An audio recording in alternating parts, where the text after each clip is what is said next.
didn't descend into the dungeon until the overall picture, as I then believed, was completely clear to me. Only then did I begin to consider a new expedition. To be honest, the memory of the badger still kept me awake at night, but that was only the lingering effects of my experience. In reality, I had almost completely lost my fear of the creature, convincing myself that the weapon I'd found, fire, was a reliable defense against the insidious subterranean creature's overly intense attention. I also borrowed a gas pistol from a businessman I knew, hoping, however, more for the sound of the shot than for the tear gas effect. My plan, in brief, was as follows: penetrate the radial tunnel through the badger hole, reach the presumed center, verify the existence of the other 5 radial tunnels, and, if possible, explore the central section. I imagined the center as a kind of cavity where all 6 tunnels converged and in which rose man-made earthen mounds or waste heaps bored from top to bottom by giant badger burrows. I hadn't imagined that the planned expedition would be my last. On December 5th, almost a month after my encounter with the badger, I re-entered the dungeon. I reached the mysterious bench without incident, not noticing a single strange footprint along the way. However, there were more than enough footprints at the station itself. At first, I lay on my stomach for a long time, shining a flashlight and peering into the dark vista of the tunnel visible through the opening. I didn't notice any movement there, but I was nevertheless tempted to fire a couple of shots from my pistol, and with great difficulty I suppressed this rather unreasonable desire. Having shoved a bundle of makeshift torches, 5-meter-long poles wrapped in diesel-soaked rags, into the hole, I carefully lit my remaining torch. It burst into a bright, smoky flame, and pushing it in, waved it threateningly. There was no reaction, so with a groan, I began to squeeze through the narrow gap. This was no longer the familiar ring I knew like the back of my hand, but something new, unknown.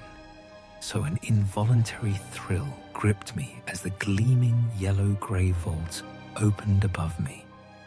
The flames, as if playfully reflected and shimmered in the mirrors of the untouched metal walls. So that's what, it turns out, distinguished this tunnel from the rest of the ring's tunnels. Still holding the torch, I rose from my hands and knees, picked up a bundle of goods from the floor, and hooked it onto the hook sewn onto the collar of my windbreaker. Then I stood for a moment, gathering my courage, and carefully moved into the passage between the 2 rows of minecarts. I had a lantern slung across my chest, a pistol in my right hand, and a torch in my left. The torch blinded me, so I kept pulling it back a little. After about 50 meters, the minecarts disappeared into the darkness, and with them, the feeling of security. I walked between 2 narrow-gauge trains, peering ahead and counting my steps. Something was very disturbing, but I couldn't put my finger on it. About 10 minutes later, a dark spot appeared ahead, which became darker and darker as the walls of the tunnel surrounding it became more clearly outlined, and I realized that I was approaching the exit, beyond which the darkness thickened, out of the reach of my flashlight. The tunnel ended, A gigantic hall opened up before me, the size of which I couldn't estimate, but rather could only sense. The floor remained at the same level as in the tunnel, and the ceiling rose like a dome somewhere forward and upward, shining a light. I discovered a wall of the same yellow-grey metal, or alloy, extending to the left and right. It seemed my suspicions were correct. The radial tunnel led me into a central cavity. Judging by the distance I'd traveled from the worker, this cavity was no more than 200 meters in diameter, as I'd roughly imagined.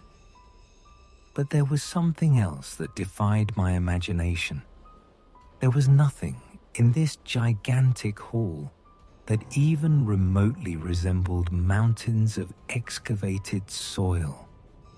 The floor of the hall was covered with what I initially mistook for a layer of dust from several years ago. However, after taking 2 or 3 steps from the mouth of the tunnel, it seemed to me that the floor sloped slightly toward the center of the hall. I realized that this substance could hardly be called dust in the conventional sense. The grayish substance beneath my feet didn't rise into the air like dust, but flowed like water, pooling at my ankles and leaving no trace. Its density was reminiscent of ash. Its weightlessness and fluidity were strange and unpleasant. Forcing myself to walk toward the center of the hall, hidden in the darkness, was a bit terrifying. I wanted to stick close to the wall so that, if necessary, I could press my back against it and repel an attack from an unknown enemy. So, after some thought, I decided to head left, as planned, to confirm the presence of other radial tunnels.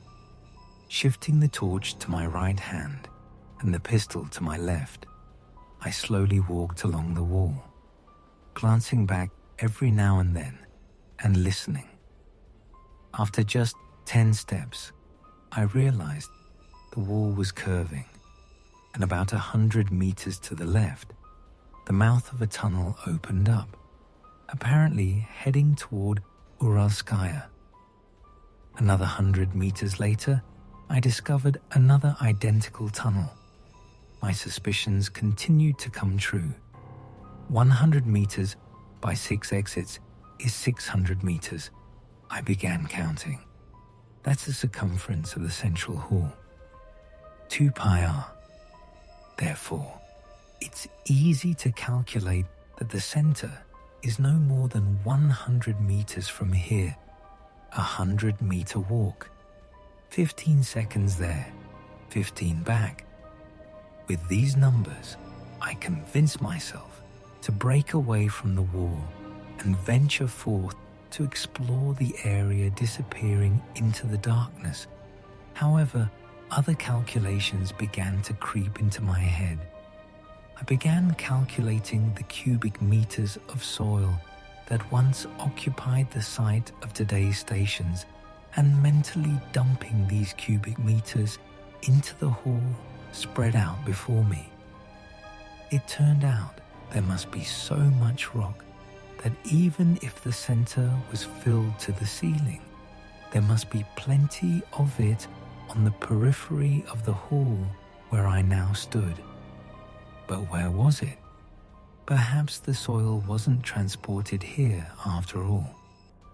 No, definitely here, as the minecarts, some of which were even still full, clearly indicate. Or maybe, perhaps there was a shaft in the center of the hall, down which all the extracted rock had been dumped. The torch burned out, but I didn't light a new one. I had to decide. Carefully tapping the charred stick in front of me, I moved forward. The floor beneath my feet began to noticeably slope downwards, at first steeply, so much so that I stumbled and nearly fell, then more gradually. Within 10 meters, I was wading knee-deep in a fluid greyish substance that barely impeded my progress, yet somehow had a noticeable effect on my nerves. It seemed to have the air of a lurking, living creature, ready to suddenly pounce on a lone traveler and devour them. Nerves, nerves. Gradually, a distinct vertical outline began to emerge ahead, glinting faintly in the light of my flashlight. As I approached, I spotted a column rising to the ceiling, mounted on a massive base, about 5 meters in diameter, the metal surface of which was just slightly above the level of the greyish muck into which I was almost waist deep. I approached the base and poked it with a stick, just to be sure nothing happened. Raising the beam of the flashlight along the column, I discovered the ceiling of the hall at the height of a 5-story building. The column seemed to touch the dome, and if there was a gap, it was probably very small. Putting the pistol and the burned-out torch on the base, I leaned on it with my hands and tried to climb up. And then I heard a sound emanating from a colossus that seemed to me like a dead piece of metal. And then I saw a beam. No, first, a bluish-white dot lit up on the surface of the column, about 2 meters from the base, flickering for a few seconds, fading and then flaring. And then a beam began to extend from that point. Yes, extending, like a radio antenna. But it was a beam, a blue-light blue beam, gently dispelling the darkness around it, still no thicker than a knitting needle. Its end slowly, as if reluctantly, retreated toward the walls of the hall, invisible to me. About a minute passed. The beam, flickering, continued to hang in the air, when suddenly the tone of the still echoing sound abruptly changed, and the beam seemed to slide down the column, unfolding into a plane. I watched, mesmerized, as the misty band grew, and within it, as if on a screen, a bluish glow swirled, flickered, and shimmered. It took less than a minute for the beam to reach its base, and to my right, a 2-meter-long glowing path froze in the air, extending from the column into the darkness of the hall.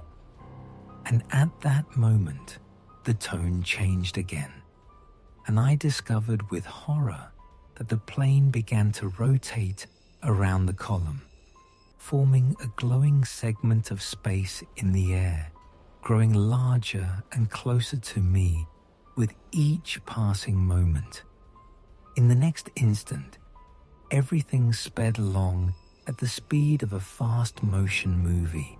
From the glowing void tumbled some kind of growling, wheezing ball, which fell with a splash into the dust, jumped out of it, darted into the darkness with a guttural cackle, and disappeared, so that, having described a large arc, it reappeared at the base on the other side and froze in the light of my flashlight, staring at him with the mad pupils of its round eyes, and everything sank inside me, because it was not a badger, but some kind of terrible monster, resembling an enormous furry toad with a pulsating throat and saber-like fangs protruding from its mouth, and all thoughts of fire or a pistol flew out of my head, because there was so much that was wild, so much that was primeval in this creature, that it seemed that nothing could stop this creature, seething with malice. And the next moment it jumped, but I ducked, almost dived into the greyish muck, and the toad, rolling along foundation, fell somewhere behind me, and I rushed to the left, trying to leave a column between me and this monster. But it jumped again, and for a moment I felt its hot, fetid breath, and I rushed forward with all my strength. But my path was blocked by a luminous piece of space, and I had no choice but to fall on all fours and crawl under it. The thought of running through it seemed insane to me, and choking from the grey powder clogging my mouth and nose, I jumped up, turned around, and through the translucent canopy, which had already unfolded a quarter of a circle and continued to unfold towards me, I saw a bloodthirsty monster which, falling to the floor, jumped at me through the luminous fog at the very moment when something woven from the air softly touched my forehead